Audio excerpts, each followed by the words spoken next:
All right, let's get right to it. There's a rule in Alabama workers' compensation that, frankly, is being ignored way too often, and it is absolutely costing you money. We're talking about mental injury claims. You see, mastering this isn't just about good practice, it's about professional stewardship. So the real question is this: are you paying for claims you don't actually legally owe? You know the type of claims I'm talking about, the ones for anxiety after a tough day. Maybe it was a difficult customer or a software update that frustrated everyone. We've all seen them. Now, in a lot of other states, that could be a legitimate headache for you. But here in Alabama, well, the game is played by a very different set of rules. So here's the deal. There's this costly assumption out there that pretty much any work-related stress can become a valid claim. That is a myth, plain and simple. And it's a myth that leads directly to paying out on claims that have zero legal standing. The truth is, Alabama law gives you a rock-solid, clear-cut defense. I need you to forget what you think you know from dealing with claims in other states. The framework here in Alabama is specific, and it's built to work in your favor. This isn't just some dusty rule in a book. It's a strategic advantage you need to be using. Okay, let's dive into the core of this. Your entire defense, your entire strategy rests on one single powerful concept: the physical-mental standard. This is the key. This is what unlocks your control over these specific types of claims. So here's the bottom line. For a mental injury claim to be valid, to be compensable in the state of Alabama, it must be caused by a physical injury. No physical harm, no compensable mental claim. It is literally that simple. And this slide just lays it out perfectly. Look at the left side. An employee sees something awful, develops PTSD, but they weren't physically touched. That's what we call a mental claim. It's not compensable. Now look at the right. An employee breaks their arm, and the chronic pain leads to depression. That's physical-mental. Because it started with a physical injury, it is compensable. That distinction right there, that is everything.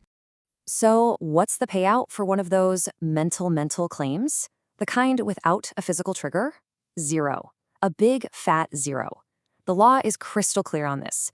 Your liability under workers' comp for a purely stress-based claim is absolutely nothing. Okay, knowing the law is one thing, right? But applying it is where you actually save the money. So let's talk about the rules of the road, how you put this standard into practice day in and day out. Just think about this super common scenario. The update is a nightmare. The employee feels anxious. They go and file a workers' comp claim. Your first, last, and only question should be, okay, but where's the physical injury? I want you to burn this into your brain. It really is this straightforward. This is your bright line in the sand. If you can't point to a physical ouch, you are on completely solid legal ground to deny that claim, period. Now, there are a couple of key details you gotta know. First, the physical injury has to be a substantial contributing cause of the mental issue. It doesn't have to be some catastrophic event, but the link has to be real and clear. And this last one, this is critical for your bottom line. If the employee had a pre-existing condition, you are only on the hook for the part the work injury made worse, not their entire history. You know, inevitably, you're gonna face some gray areas. Things aren't always so clean. So let's tackle the most common tricky questions head on. That way, you're ready when they come up. This is a classic. And the answer is actually really clear. A heart attack is a physical injury. So the claim is no longer about the stress. It's now a claim about the heart attack itself. The debate will shift to whether work conditions cause that heart attack, but the physical-mental standard has been met. The whole focus is now on the physical damage. Yes, absolutely yes, and this is a huge point of exposure. See, if an injury isn't covered by workers' comp, that exclusive remedy protection you rely on can just vanish. And that opens the door for an employee to sue you in civil court for a lot of money. This is exactly why employment practices liability insurance, EPLI, is not a luxury. It is an absolute necessity. You might hear some chatter about changing this rule, especially for first responders. And while there is ongoing discussion about it in the legislature, let me be perfectly clear. As of today, nothing has changed. The physical-mental standard is still the law for everyone in Alabama. Full stop. 100% yes. Providing counseling through an employee assistance program is just excellent management.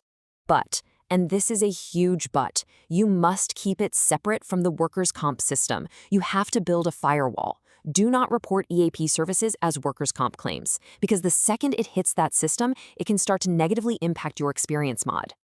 Okay, so let's put this all together. It's time to stop reacting to these claims and start proactively managing them. It's time for you to master these rules and take firm, decisive control of your costs. I really want this to sink in.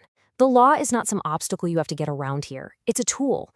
The legal framework in Alabama is structured to your advantage on these specific claims. So for heaven's sake, use it. So here is your playbook, your mandate for action. Number 1, enforce strict reporting. If there's no mention of a physical event, that's a huge red flag. Number 2, audit your denials. Are your adjusters overlooking these valid defenses? And number 3, always focus the conversation back to the facts of the physical injury. That's the whole case. And listen, this right here might be the most important point of all. You must hold your carrier and their adjusters accountable. Do not let them use your funds to settle an invalid claim just for convenience. Not when the law gives you a clear, free defense. It is your money and it is your experience mod on the line. You have the rules of the road now. You understand the standard. The advantage is there for you to take. It's your move.